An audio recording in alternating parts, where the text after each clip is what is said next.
مسؤول اسمع واشوف، سن نضوي عالشموع، سن نضوي عالشموع. صيحي صيحي يا شوارع، ضد الفقر الكل طالع للجوع. سلمية سلمية سلمية سلمية، حركتنا سلمية. اجهروا بالناس،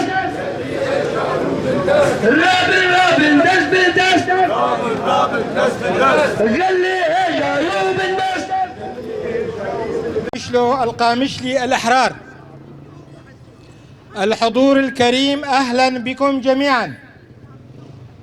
نقف اليوم معا لليوم السابع على التوالي احتجاجا على رفع أسعار المحروقات وغلاء المعيشة، لنكون صوتا واحدا باسم كل مواطن أنهكه الغلاء وأثقلته الأزمات وأرهقته سنوات الحرمان، للمطالبة بالكرامة والعدالة والحقوق.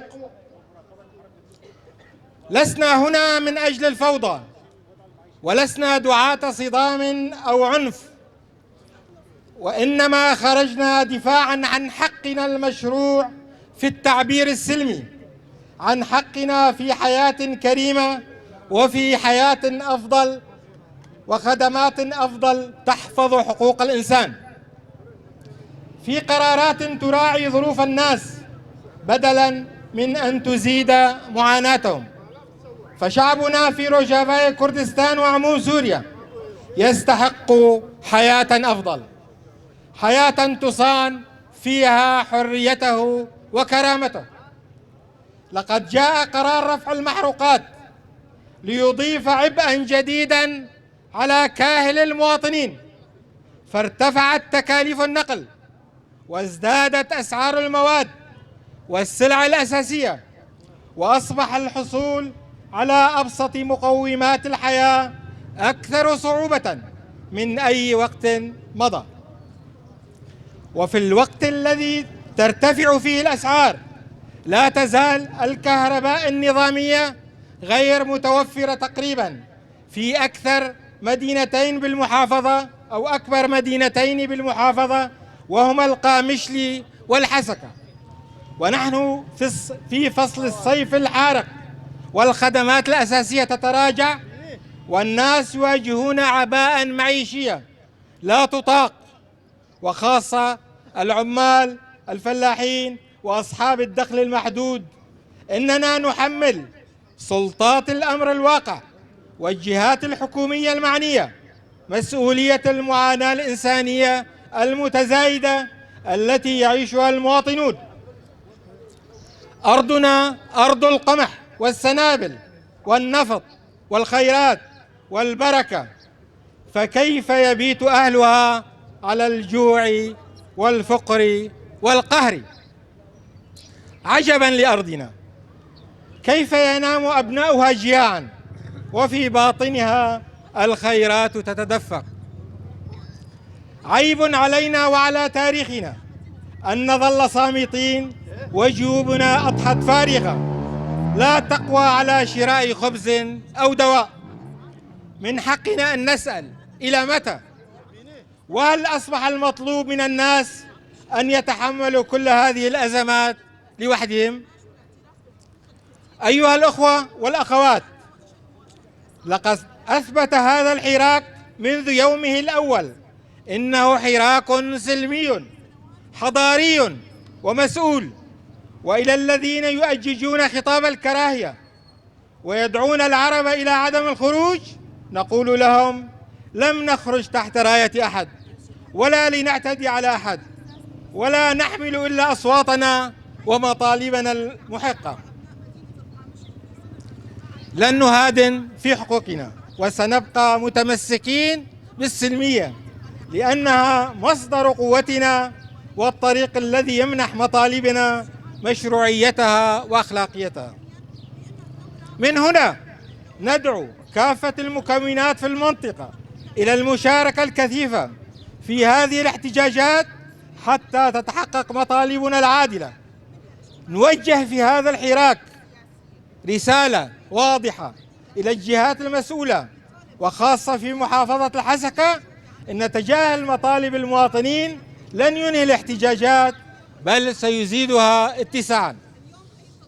وما نشهده اليوم من امتداد الحراك من الهول والشدادي إلى القامشلي إلى الحسكة عامودة تل تمر وغيرها من المدن يؤكد أن معاناة الناس واحدة، وأن صوتهم يزداد قوة كلما تأخرت الاستجابة.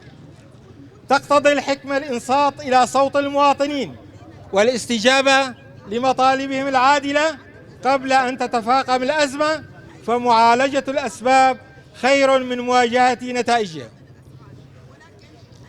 من هنا نطالب السلطات المسؤولة التراجع عن قرار رفع أسعار المحروقات وإعادة النظر بسياسة التسعير بما يراعي الأوضاع الاقتصادية الصعبة، تحسين خدمة الكهرباء وتأمين الخدمات الأساسية للمواطنين، اتخاذ إجراءات عاجلة للتخفيف من الأعباء المعيشية ومكافحة الفساد والغلاء، تخصيص ميزانية خاصة من النفط لتنمية محافظة الحسكة، فتح حوار مباشر مع ممثلي المجتمع والاستماع إلى مطالبهم والعمل على تنفيذها.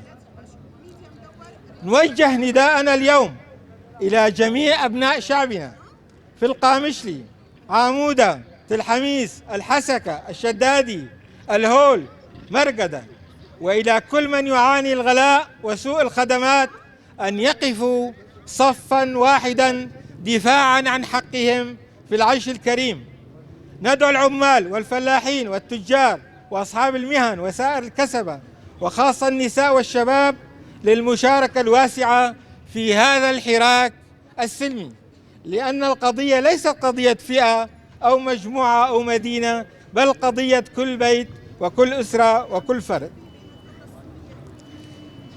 إن وحدتنا وسلميتنا هما مصدر قوتنا، وكلما اتسعت المشاركة الشعبية بصورة حضارية ومنظمة ازدادت فرص تحقيق مطالبنا المشروعة. ختاما نقول: لن نتراجع عن مطالبنا، ولن نتخلى عن سلميتنا، ولن نصمت أمام الجوع والغلاء وتردي الخدمات. نريد خبزا يليق بنا كبشر، نليق كهرباء تضيء ليالينا، نريد خدمات تصون كرامتنا، نريد ضمانا اجتماعيا وأمنا مستداما، نريد حياة حرة وكريمة، وهي حقنا الطبيعي وليست منا من أحد. نريد حكما تشاركيا وعدالة اجتماعية وفصلا للسلطات. عاشت القامشلي قامشلو مدينة للحرية والكرامة، عاشت وحدة أبناء المنطقة، عاشت سوريا حرة أبية تصان فيها حقوق الأفراد والمكونات في دولة القانون والمؤسسات والمواطنة المتساوية. المجد لكل صوت حر يطالب بحقوقه بالوسائل السلمية والقانونية. وشكرا لصبركم وحسن استماعكم، ودمتم ذخرا للوطن. وشكرا.